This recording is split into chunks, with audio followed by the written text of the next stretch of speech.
I'll give you a high sign one. Okay. Looks like we're good. So welcome to our. Not yet? No. Okay. I see a live live symbol. Oh, I see. Okay, now it's up. Good over here. Okay. Good. Welcome. And to 2024, we're happy to have Anson Tevitt, Secretary of the agency, back with us. Abby Willard as well. And we're going to hear a little bit about the emergency grant funding that was stood up after the flooding this summer. Well, great. It's great to be with you all. Been a very, very busy time since May, as you well know in your communities. So for a moment, maybe I'll just go back to, May when we adjourned. And again, for the record, Anson Tevitt, Secretary of Agriculture, Food and Markets, along with Abby Willard. She's our Director of Ag Development. So a lot of things happened, and a lot of it was out of our control or anyone's control. And I'm talking about the weather and the climate. Shortly after you adjourned, the first thing it hit was a hard frost, and that hit many of our producers.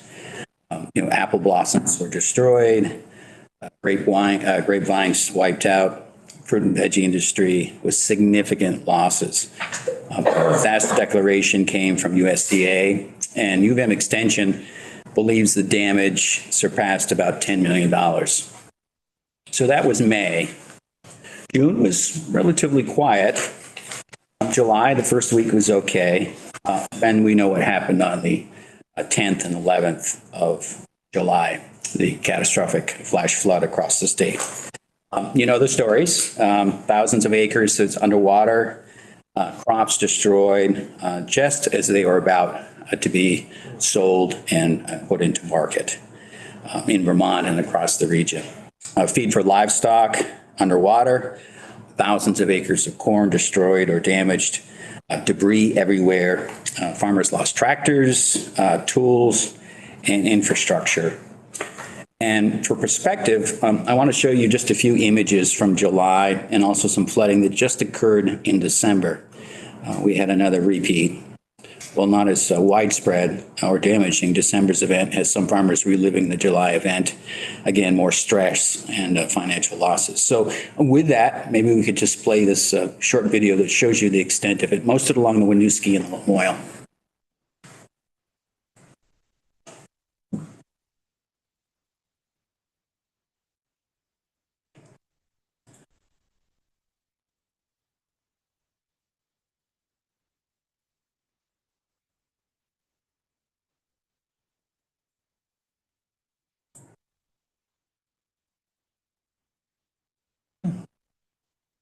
Even without the audio, you get the. Mostly visual. So this is still at the farm. Many of you drive by, you'll see it, Connets in Richmond. Pine Island, Chittenden County. As the Winooski goes out into Lake Champlain, Colchester. Colchester.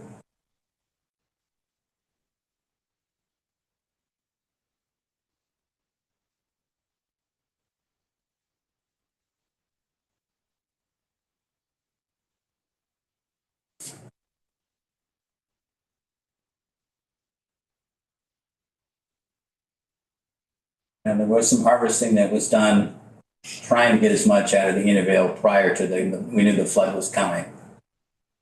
But here it is. They lost everything at the Intervale, didn't they? They lost. Almost everything, yeah.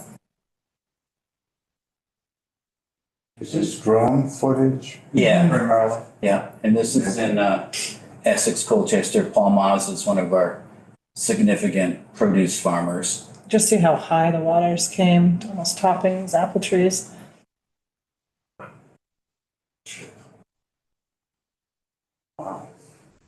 And then, Cambridge and the Lamoille, here's a farm that. And then it happened again in December. So it just gives you and that's just a sliver of a few regions. There was other regions of the state, of course, Yeah. So what happened after that?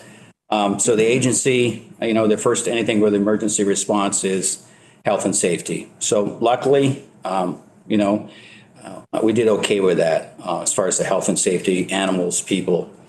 But as the farmers began the cleanup, there was also a challenge getting around because of the roads. So many roads were washed out. But luckily with some creative work, very little milk or produce had to be destroyed or dumped because of the creativity working with our co-ops and our dairy division and our agency finding alternate routes to the farm and also processing facilities. For example, take Route 2 was closed for a few days heading into the Cabot plant. So all that milk we made into cheese or butter or yogurt. And it's, with milk, you've got a certain time frame. So a lot of creativity was done to try to get milk and other things to market, and that worked. So there was not very much dumping. And after that, we started a survey. We thought it was important to start gathering data so we'd have some information. We could really know the size and the scope of the problem. So we kicked out a survey. And this went to the agriculture community from July 30th to August 28th. The survey open to businesses, organizations, or individuals who raise animals and or grow feed or crops, or anyone beyond their immediate family. Important to note that not only was the flood critical, but it never stopped raining. And that's part of the story as well. It wasn't just the 2 days, it never stopped raining. So look, few results, and Abby's going to go into more detail with you. And I think we've emailed the survey over to you and the results of the entire survey to you. 264 responses, $16 million in losses, and 27,000 acres were impacted. Most significant damages were loss of crops meant for feed. And also produce farmers were hit extremely hard, as I mentioned. All about, July, a lot of those crops are just about to come into harvest. All their money is tied up, so their income was, washed away there. And from that, a lot of people stepped up immediately. And I want to thank a lot of the nonprofits who stood up granting programs quickly to farmers for financial help. The Vermont Community Foundation was just one of those, working with them. They kicked out about $1.5 million to the farm community through their program. And we want to thank all the Vermonters who have donated as well, buying license plates, buying Darn Tough socks. All of that is very, very important. Some of the proceeds of those license plates and socks are going into the BCAP program, so that was important. So then it was the state's turn to stand up this program. We were part of the BGAP program, the Business Emergency Gap Assistance Program. The governor wanted to make sure that farmers were included in this $20 million program managed by the Vermont Agency of Commerce and Community Development.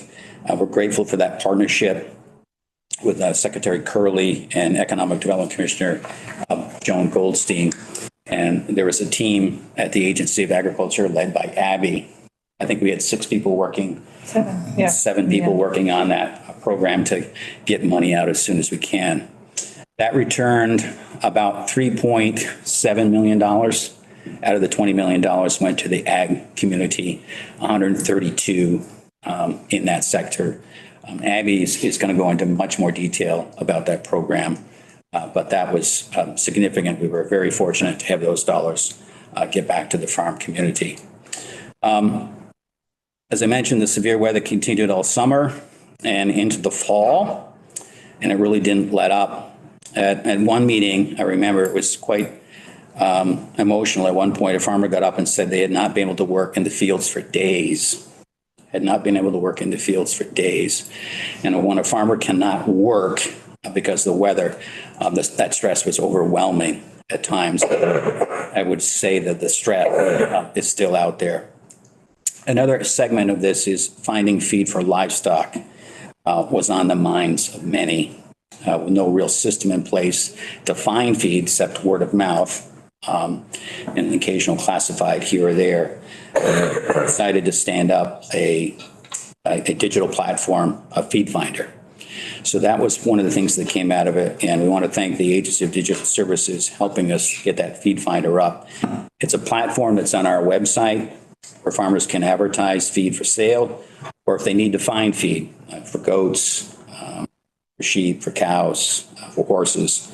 And more than 100 businesses have registered on that site to look for feed, and that will stay up. And I think it's just another resource that came out of the flood that probably wouldn't have happened unless we had this flood. The other thing that's still in motion is we have a flood recovery task force that's underway.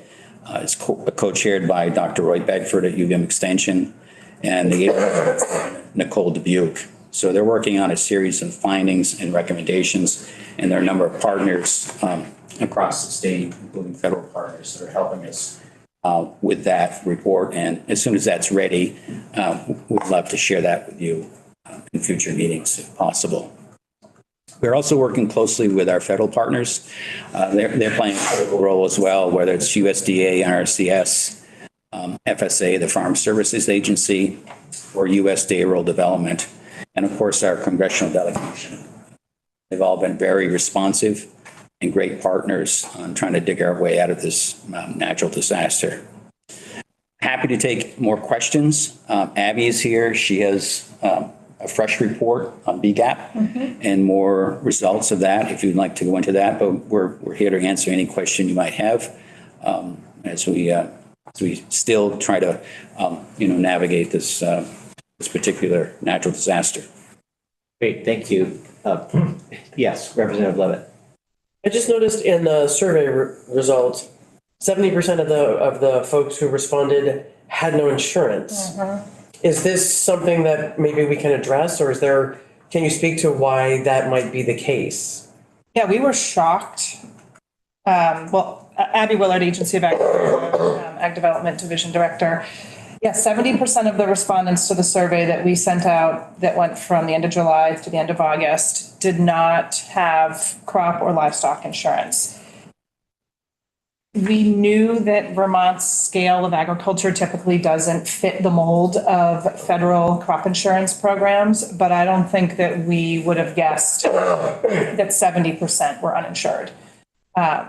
Most crop insurance programs are designed for large scale monocrop structure. So for the payments to make sense and for the payout to work out for you, you typically have, hundreds to thousands of acres in corn, soybean, rice, cotton, some other kind of commodity crop typically.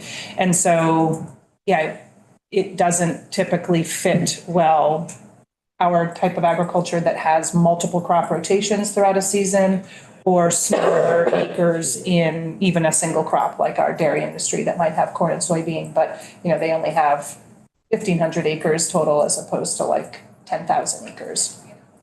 So it is a conversation that we've had kind of statewide and regionally to sort of think about and talk about what are some alternative crop insurance options, or how could we make the case to make modifications in how crop insurance is provided. Unfortunately, without this type of a natural disaster where we have data to show how ineffective the program is in a small state with diversified agriculture like Vermont, we haven't had a lot of leverage in that crop insurance conversation until now. So this might be the first time we're actually able to even make any headway in that conversation. And this might be a really naive question. Is crop insurance only available sort of nationally, or could Vermont offer its own crop insurance, or is that? I don't know the answer to that. I just don't know how it works. The one that they're most, if they are enrolled, they're enrolled through Farm Services Agency and the crop insurance program through the federal government. And there have been a great number of discussions. There's also, it can be a very bureaucratic system as well, because you essentially, from my understanding of some of the feedback we've gotten over the summer, is even if you enroll, you have to register every track. So you got to register all your carrots, and you got to register all your kale, so it's very, very cumbersome. And then the return on that investment is very, very small from my understanding, because as Abby mentioned, it's sort of the size and scale is for giant row crops that may be, you know, more pertinent to a bigger state or a bigger commodity. I can't see my CSA farmers benefiting from that. You know, we have 3 rows of carrots or Right. 4 fields of carrots. We've lost them. And I think It the doesn't seem reporting on that scale of like, how many acres do you have in this crop for these dates and then the next crop for those dates? I think that one of the biggest complaints is they would spend, you know, an inordinate amount of time documenting their acreages in what crop for what dates and then harvest yields and then, you Right, know. okay. But even, and I'll talk about the kind of the consequence of this a little bit, but even some of our farms that do have kind of the traditional federal crop insurance, when we surveyed them in August, they made an estimate of what their loss might be and what they could imagine their payout would be. They didn't realize whether they would be compensated through their insurance program or not until harvest period, which was September, October. And so they waited all season to know what kind of a yield return they were going to get on their crops, to know if they fell below the threshold for their insurance to kick in.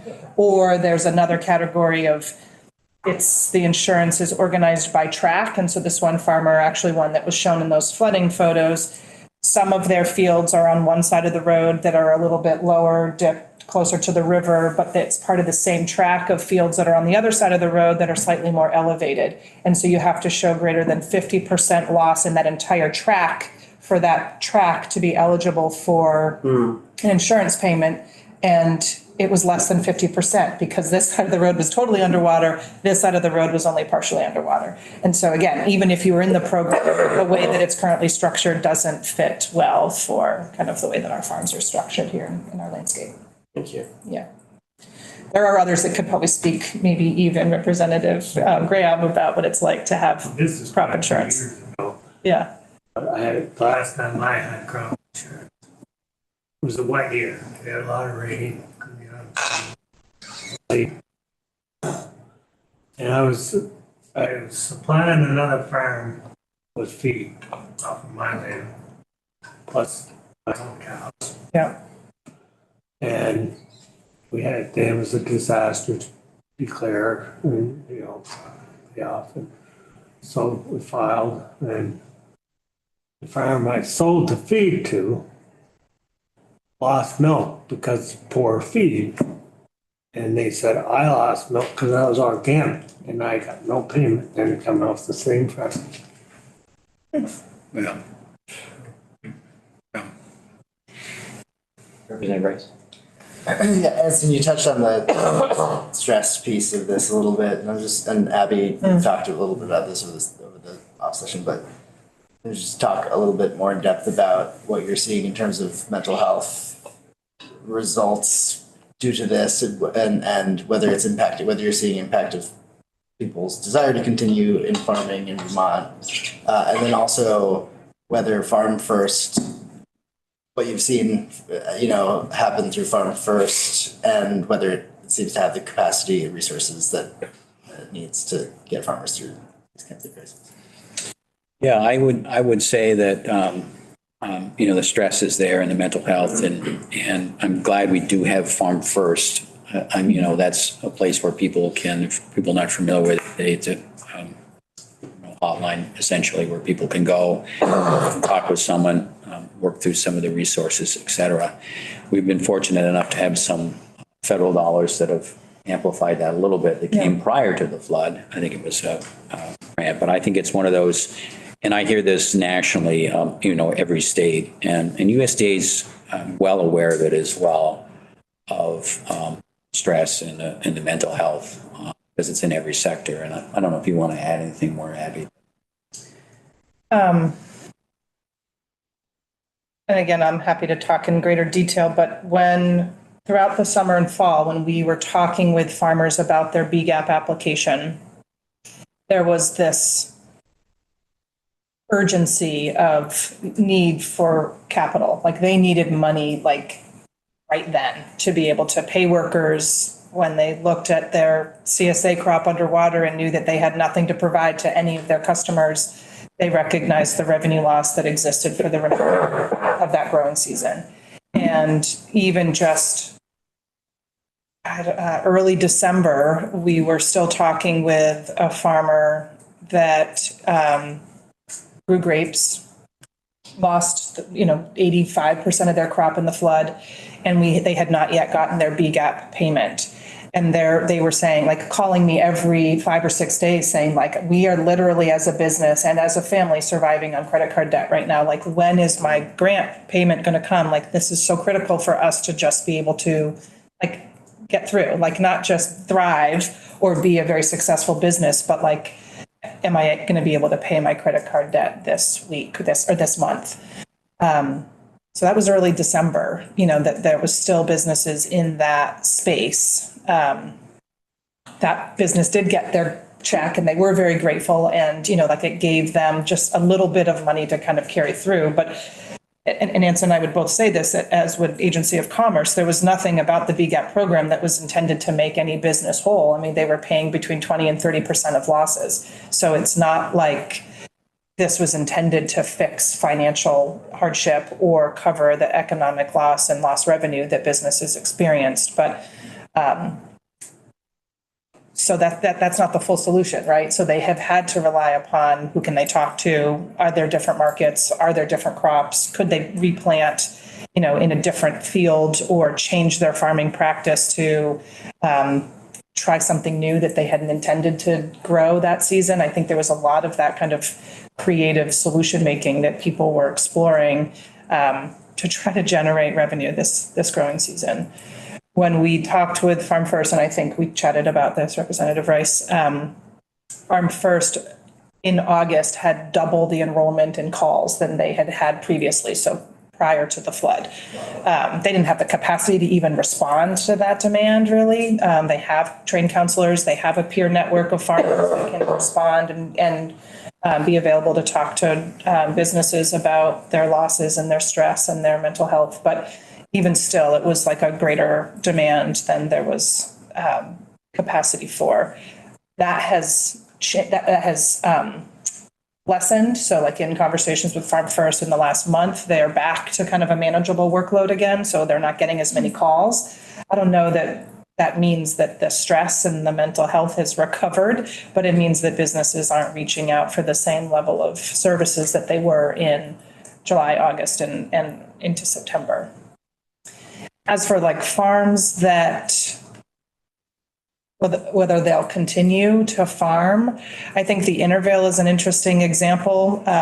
When they flooded, the first set of conversations that were had were that farms were not going to replant. They were like, we can't do this again. The emotional strain, the tumult of kind of going through another natural disaster and another kind of total crop failure, like they didn't feel they had the appetite. They received, I can't speak for those farmers, but my understanding of the experience was there was so much public engagement, so much community outpouring of support that they felt very invigorated and re-inspired. And after numerous meetings and conversations, they did decide they were going to replant this season. And that I think, as an example, at the Intervale, every farm has decided to stay. So, I think there's other farms that may feel differently based on not having that same kind of community support or not had,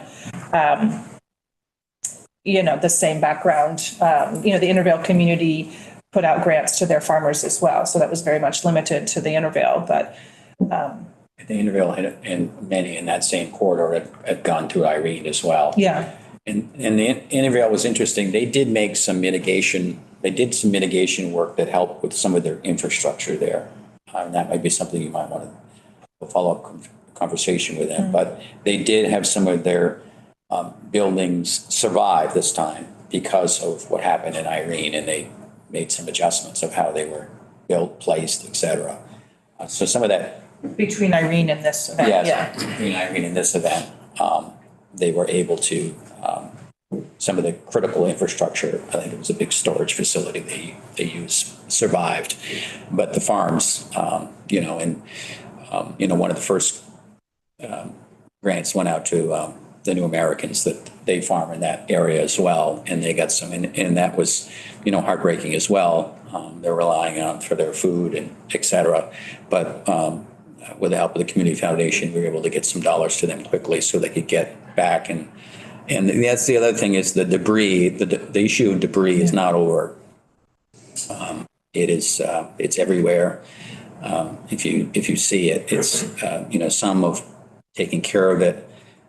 There are some programs through the USDA that will help with cost sharing of cleaning debris, but it's not an easy, a lot of it has to be pre-approved before it's done. And it's some of it's still out there. And then spring's going to come. And so I think a lot of work will be done, hopefully in the spring, to try to get some of that silt, tremendous amount of trees, and make sure that it's, they can put, they want to plant corn or crops or hay. And that's the other thing with the continued rain is the hay crop. Some farmers would get 3 or 4 crops of, forage. And this year people were like, we're heading into August and September, where people were still trying to get that first crop or that second crop done. Yeah. We did have a short window that really changed. It was like, I don't know, maybe a week to 10 days where it kind of was okay. It was like calm and sunny. So a lot of work was done during that period. But so I think that the debris issue is still with us. And then the December event, of course, some of them got moved around again. A bright spot that we're seeing is through some of the granting programs, whether it's Working Lands or the Meat Maple and Produce grants, we're seeing some applications where farms are saying they are going to move their operation to higher ground, or part of what they're hoping for is to be able to relocate greenhouses off of this part of the farm to this other location. So I think there's also some of this climate resiliency planning and contingency thinking that's happening. Not on every farm, because some farms are like totally at like the Intervale, like totally in a wetland, and they don't, or in that floodway, and they don't really have a choice of another location. But for some businesses, they are really thinking about how do we prepare ourselves to not be in this same situation next time, whenever that next time is.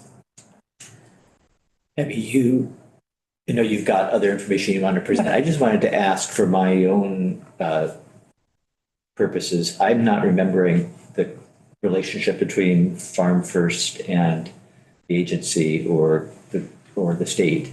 Is there? Yeah, so Farm First, and Anson will have to help me, but Farm First is a program that's based within Hireability, so within the Agency of Human Services, through which the Agency of Agriculture and the Vermont Department of Health provide some core funding towards the Farm First program, which allows them to have hired and trained counselors that can be available like on a hotline to answer calls from farm owners, so not farm workers, sadly, farm owners and operators that are having a mental health crisis or have a stress situation that they want to talk about.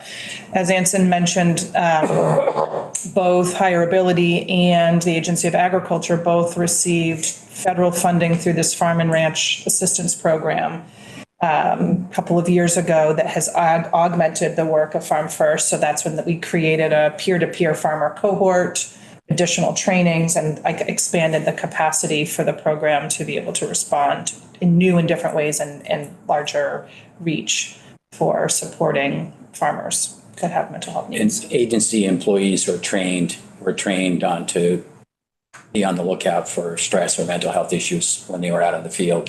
Because 80% of what we do is, we're out in the field with farmers. So we have that one-on-one contact. So they were trained on, signs and what to do if you see something. Like suicide prevention, essentially. Yeah. So there was that. So we were all trained through that program. But essentially it's run through the Agency of Human Services. Yeah. Great. Thank you. So I think this is valid kind of context setting for the two pieces that I wanted to share. One was just sort of the survey that we sent out that gave us some baseline data in August, and then more detail around the agricultural portion, at least, of the BGAP program. So as Anson said, one of the first steps that the agency did was to release this survey to have a sense of the kind of scope and scale of the damage from the ag community. So we received 264 responses, mostly from small farms, from every county in the state.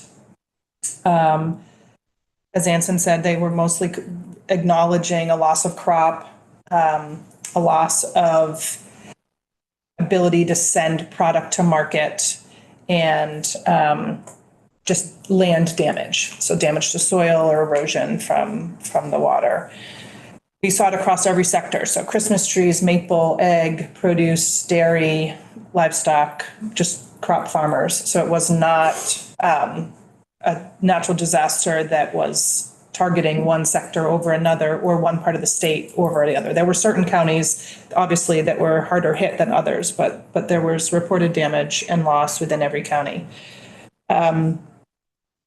50% of those that responded to the survey, so 130 some odd folks, anticipated that they would see a feed shortage by winter. We also asked about income loss, and over 50% said that their cash flow would go negative within a year. So I think it was 58%. Of that, a majority said that their cash flow would go negative by December of 2023. So I think many were looking at like, we're going to barely make it through the growing season. And then others were feeling like maybe we'll recover, but either we're going to have debris issues or poor soil quality or poor feed quality or animal health issues that are going to kind of continue to be a challenge into the next year. So as Anson said, some of those challenges from this event we have seen and are continuing to kind of work through, and many of them are still kind of in the future for us to contend with. And then, the 70% that said they did not have crop insurance. So that was, I think, a hope that the only resources to support these businesses did not need to be the BGAP program or other state relief assistance. There was a hope that they would be supported through federal programs, through U.S. Department of Agriculture, or through crop insurance. So we pushed all applicants, or all farms impacted by the flood, to report their damages to the Farm Service Agency and sign up for federal programs that might be assistive. And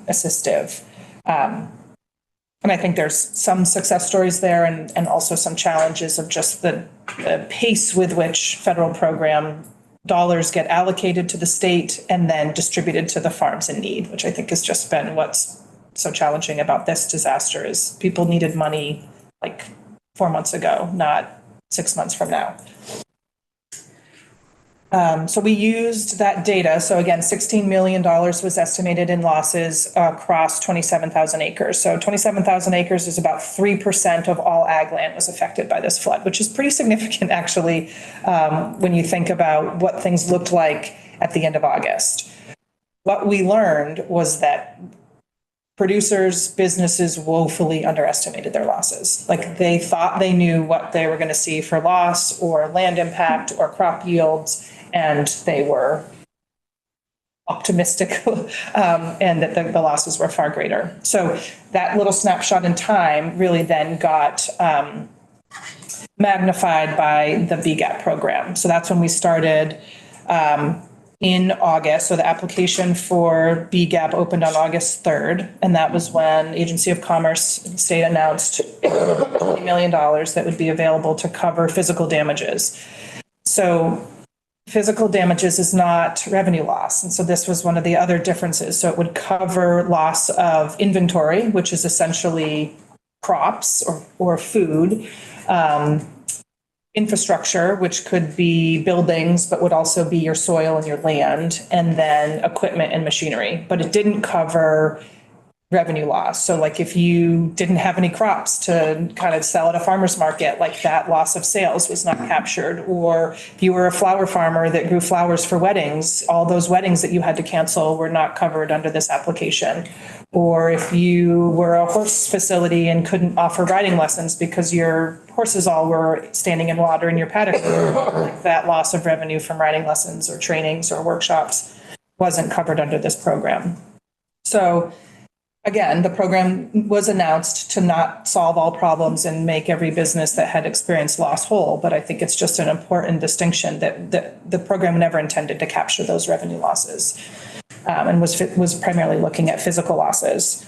And the program started in August with a cap of 20% of your net losses capped at $20,000, so that no award, no kind of grant award would be greater than $20,000.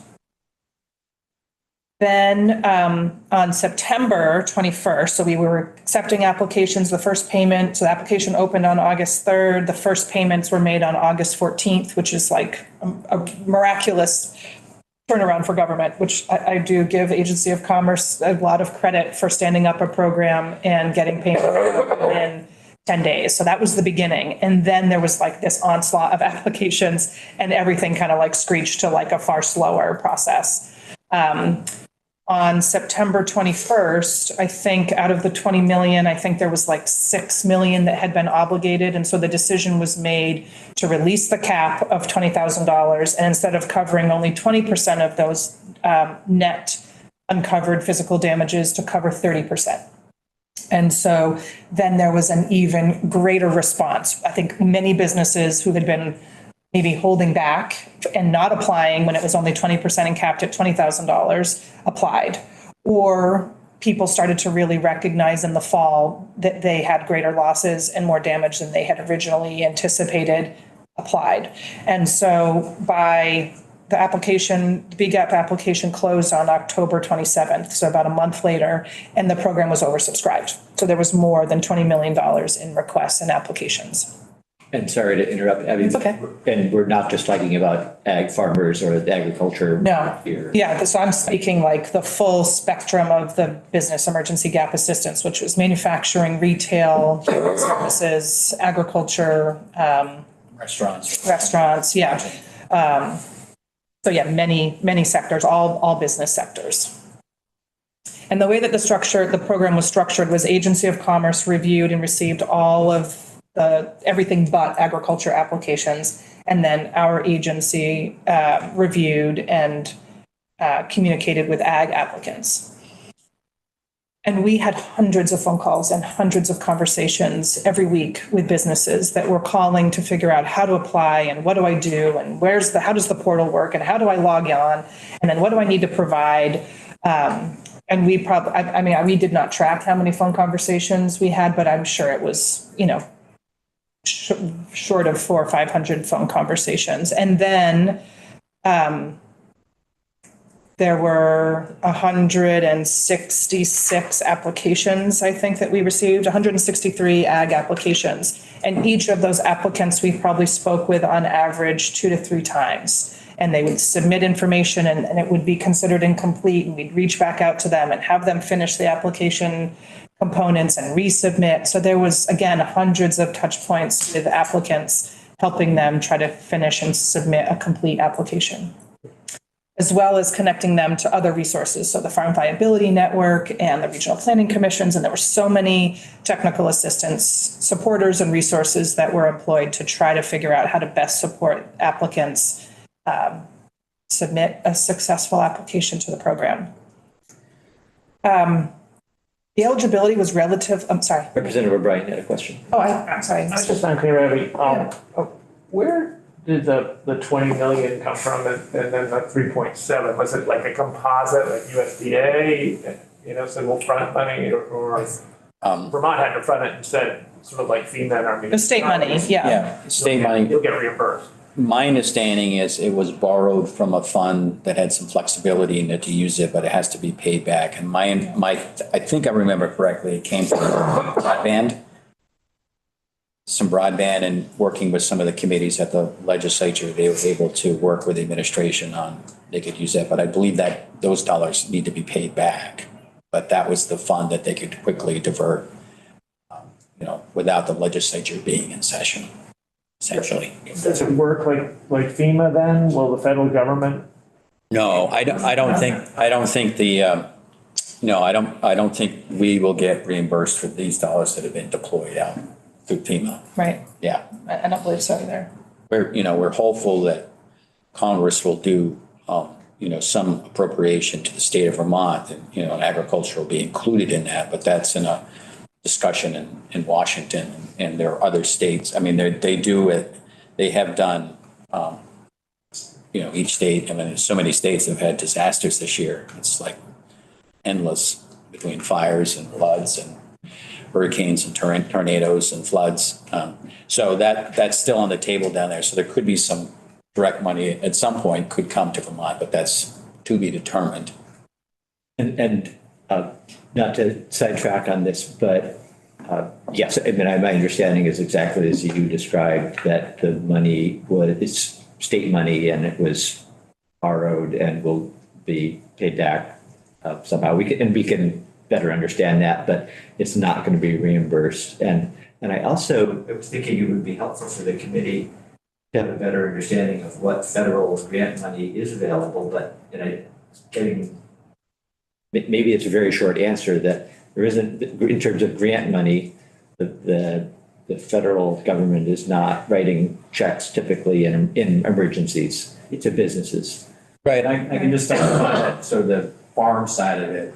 So we had the presidential declaration, which was kind of the FEMA segment of it. And then there's another declaration that came through the Secretary Vilsack, USDA, which the governor requested.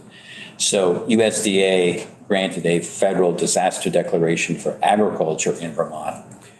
That essentially helped with some of the programs that are through NRCS or through FSA, but they're not direct payment programs. There could have been emergency loans. There could be help with cleanup and debris.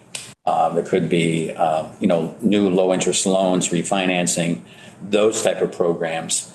And I know they're still working on, John Roberts from FSA has been terrific through this, working with Washington, trying to get more resources to Vermont. So there's still stuff, I think it's in play. But as far as any federal appropriation through agriculture, direct payments, that has not come yet.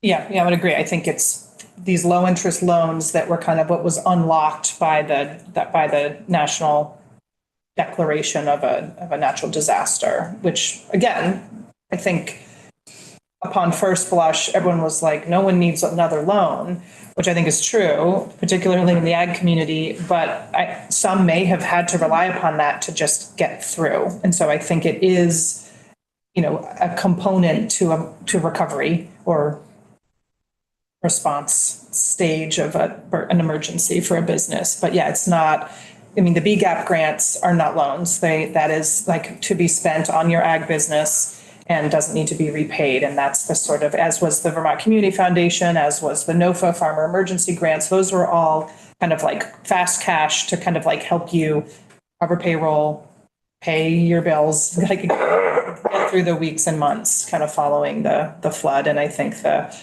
what may come through federal support is either the access to these loans or augmentation of established federal programs within USDA. So it could help you with clearing fields if you have an EQIP contract or,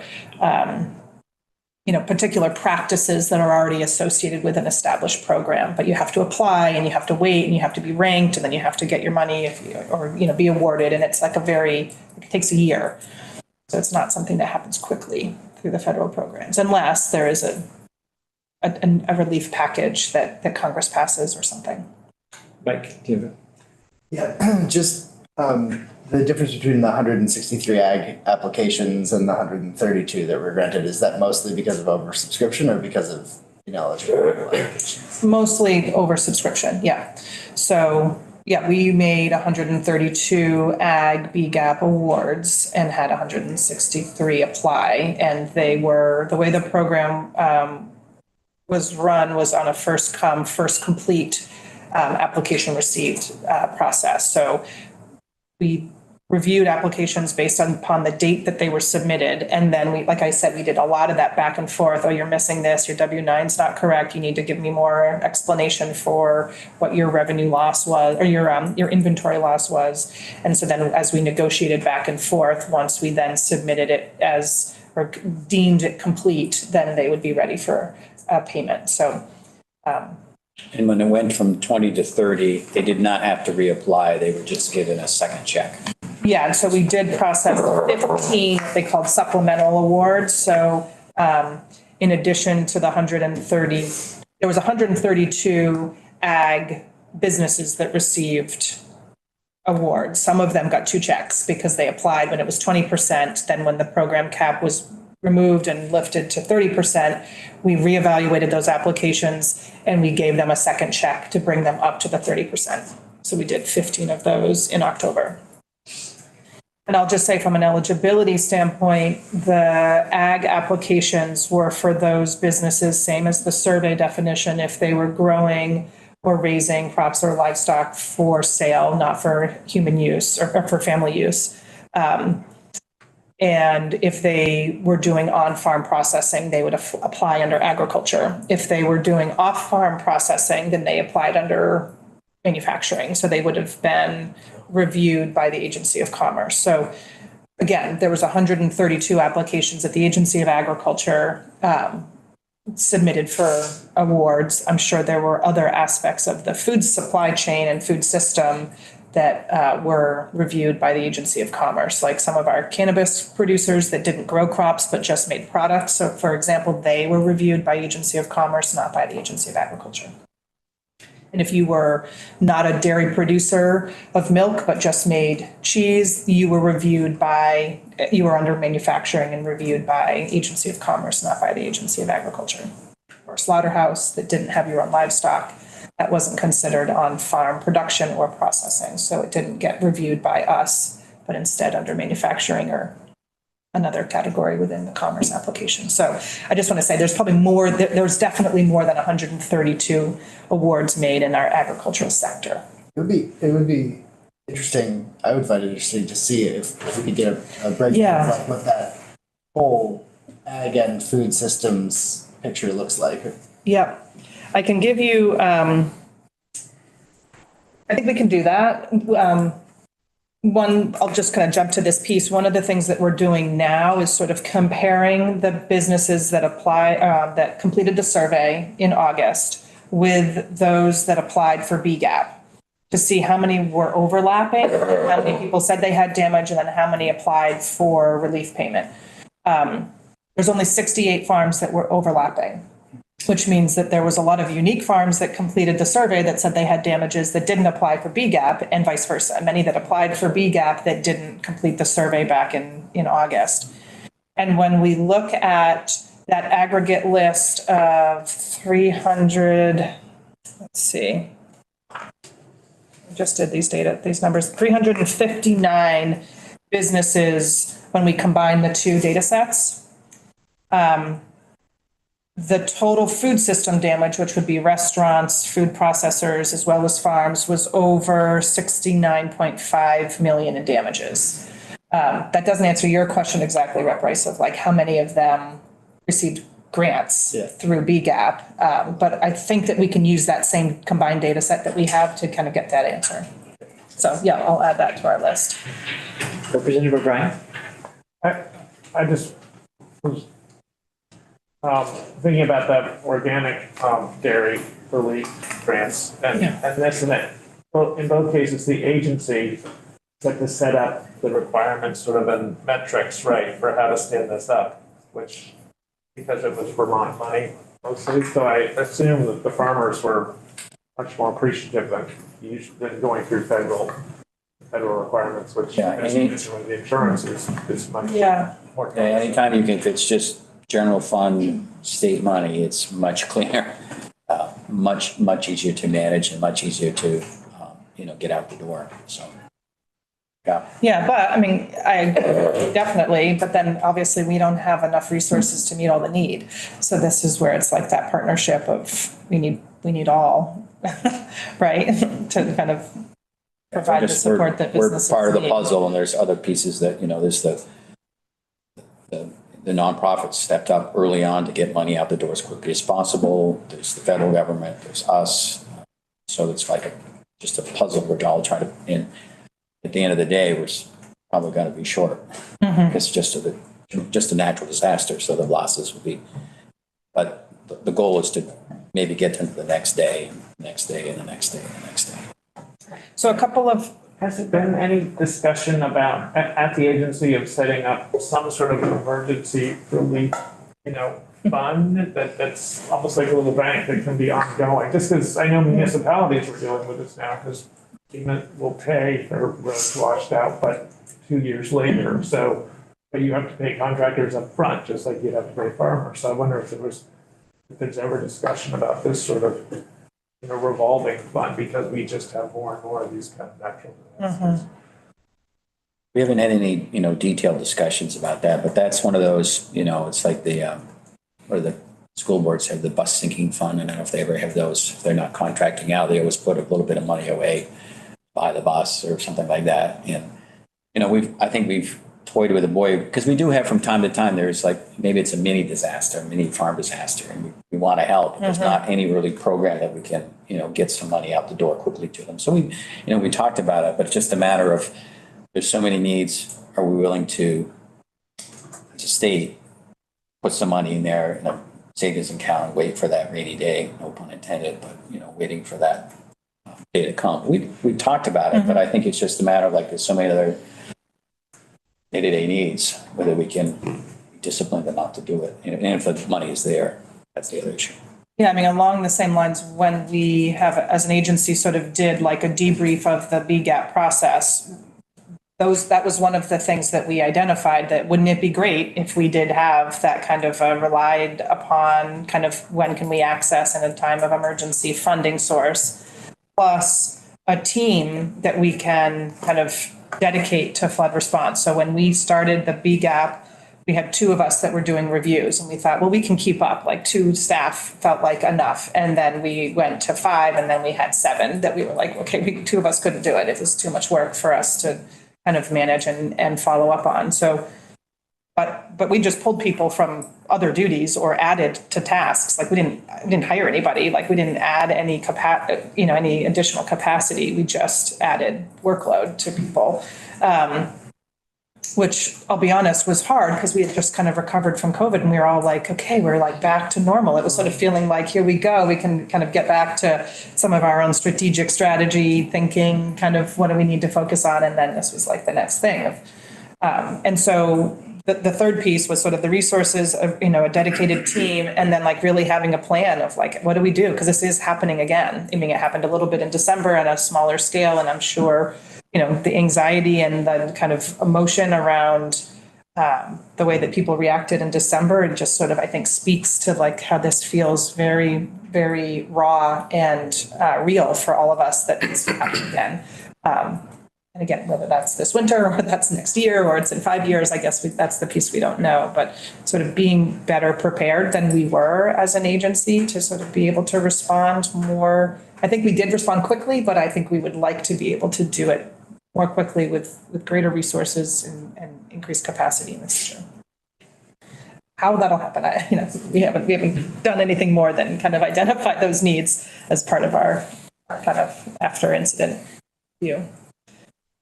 But a few numbers I just wanted to share, and you all have this in the summary, but I just thought it was interesting to kind of compare. So across all of the BGAP program, there were 712 applications submitted. So that's agriculture plus everyone else, all the other businesses. And they were claiming total net damages and losses of 152 million. Of those 712 applications, 163 were agriculture, and they were claiming over 19.5 million losses. So that's 23% of applications were agriculture, and 13% of the claimed losses were agriculture. And then if you compare that to the awards that went out, there were 530 total BGAP awards across all sectors. 132 of those were agriculture, but then I'm adding that plus because I know there were other ag-related applications that were funded by Agency of Commerce, not reviewed by the Agency of Agriculture. So to kind of take that, we'll figure that out hopefully. Of those 132 awards, that was 3.7 million committed to agriculture, which was 19% of the money that was awarded and 25% of the grantees. So agriculture was well represented in the population of BGAP awards that were received. In the beginning, we thought we might see $1 million for agriculture, and we ended up seeing 3.7 million to support agriculture, 3.7 million plus, whatever those other kind of food manufacturing and other businesses. Was that a function of first come, first serve, that those applications were completed first? Or were there other considerations? No, I think it was primarily first come, first serve, and I think, and also just an acknowledgement between the agencies that we were going to blow through the $1 million very quickly, and that the demand was greater than we may have originally anticipated.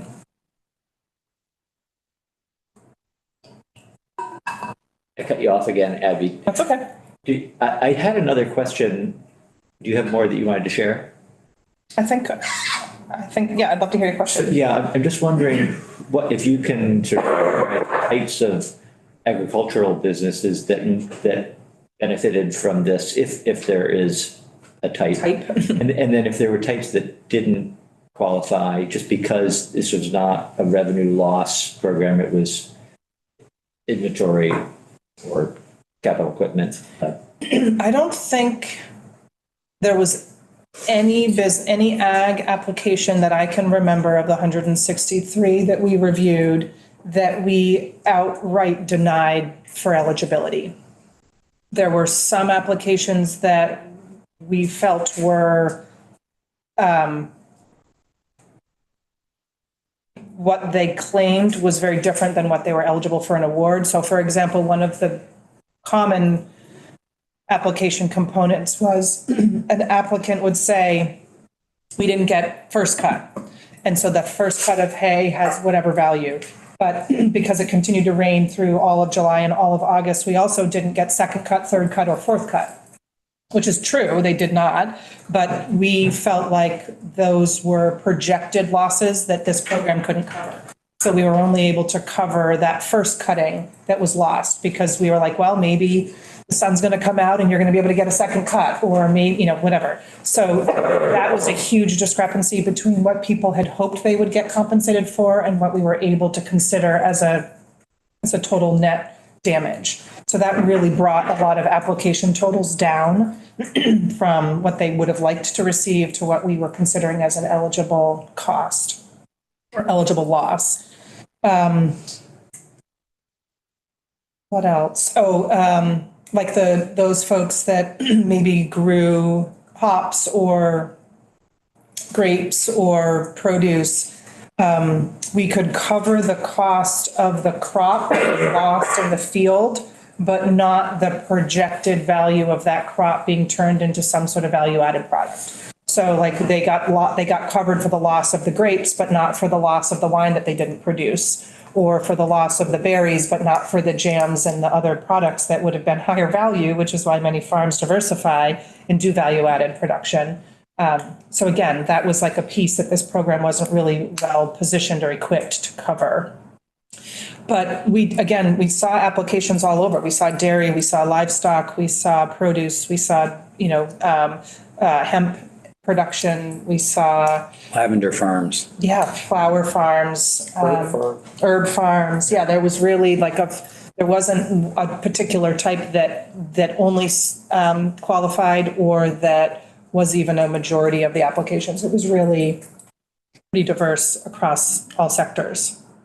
And on the feed, the feed issue will still be with us because even if you were successful in maybe getting, enough hay or forage, the quality is diminished the longer it stands in the field. So, with the diet of the cow or the animal, if they don't have good feed, they're not going to produce as much milk. So the income loss will be there as well. And then if you're having to buy feed, it's quite expensive depending where you get it, either the transportation costs and the feed itself. So that's still going to be with us. In the corn crop, there were some farmers that were fortunate enough they had leftover supplies from the year before, so they're blowing through that, or maybe they were able to help their neighbors by selling that through the feed finder. Some farmers did that, but I think those losses aren't really calculated yet, because as we get farther into the winter, when particularly because some operations are strictly grass-based, so in some areas, some of the hill farmers were okay. Some of the farmers told me they were okay because, the rain was good. They had a better year with forage.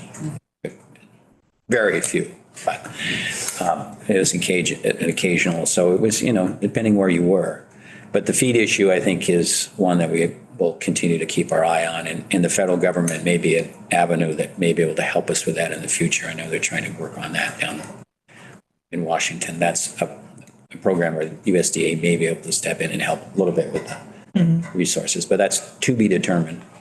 I mean, one of the more devastating parts was what we learned in Irene was that this definition of adulterated product. So any edible portion of a food item that was covered by floodwaters is considered adulterated and can't be sold. And so, we went to these farms that were we did many tours with the congressional delegation and leadership within the state, and you're looking at like this entire operation that was underwater, and everything that's there, including blueberries and apples and produce, is considered adulterated because of the possible contaminants in the water that you can't now sell this food. And, it's really a demoralizing kind of process to go through, to kind of have put all that energy and all that effort and all that labor and all those upfront costs into a crop that then all of a sudden you see sitting there that can't be sold or harvested.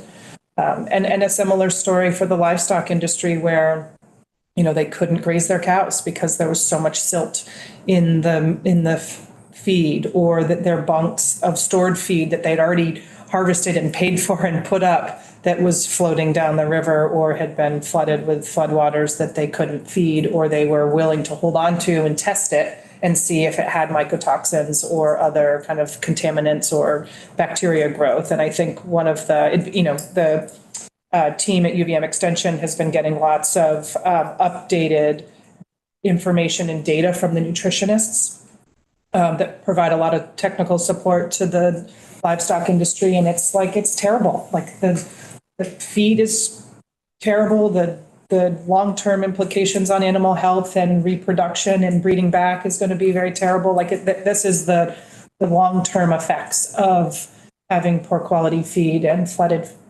crop fields and feed sources on the livestock industry will be long-lasting. And I found that data recently that we heard pretty discouraging, where you kind of hoped we were covering. Oh, is it? Okay. 3:30, yeah. It is. I probably do need to run across. I do, yeah. I wasn't paying attention. You're probably getting close, but. Thanks, Abby, for coming in for. Yeah, of course. We will be seeing you again soon, and I don't know if there was anything else, Anson, that you wanted to. No, I just, I wish you well. Great partners, and we stand ready to help you in your deliberations. Call us, write us, we'll be over. And it's dark, and what time is it, 3:30? It's already dark? Like it, yeah. So, no, but, It's dark. and our farmers they're tough, they're rugged, they're resilient. They're getting through it and with support, and we just got to be thinking of them and doing everything we can, a little bit here, a little bit there. Pieces of the puzzle, but full agenda this year, I know. Well, I think this will be, a topic that we stay with, come back to. You asked the question, have you been thinking about, and I'm sure you have been thinking about, and we've all been thinking about resiliency and yes. What can we do that would actually be helpful and make a difference. So I also wanted to acknowledge we have in our committee farmers who were directly affected. Figured, yeah. Those of us who are farmers or didn't live in areas or don't live in areas where there was going to be flooding, I think still felt, when you have mentioned that we just got through COVID, and it seemed like, and now we hear again, going all out. And I think even as legislators, some of us had that same deja vu feeling that, helping constituents in, an area that we hadn't had really to deal with before. And then suddenly, it's all hands on deck again. Yeah. And maybe not so much for people in this room, but other legislators and districts that were heavily impacted. Well, and next week when we talk about the the meat maple and produce or just maple, whatever. I think that speaks to a lot of the conversations we're having in the agency of like, what resources do we have access to and what creativity can we use to help businesses think about resiliency, about viability, about innovation, about diversification, to give them kind of as much support as we can with the resources we have access to, knowing that, you know, the recovery funds that we've received and that may be coming down the pipeline are not going to be enough. But take advantage of dollars we have control over. So happy to share more about that. With your permission, Mr. Chairman, I give you the latest edition of Edible Vermont, and it's called the Liquid Assets issue. So I've got, it's a wonderful, wonderful farm and food publication. It's the only free thing I have for you, so. Help yourself. It's a wonderful issue. You may recognize some of your neighbors. But appreciate it. Anything we can do to help, let us know. We'll be back. All right. Thank you so much. Thank you. Yes.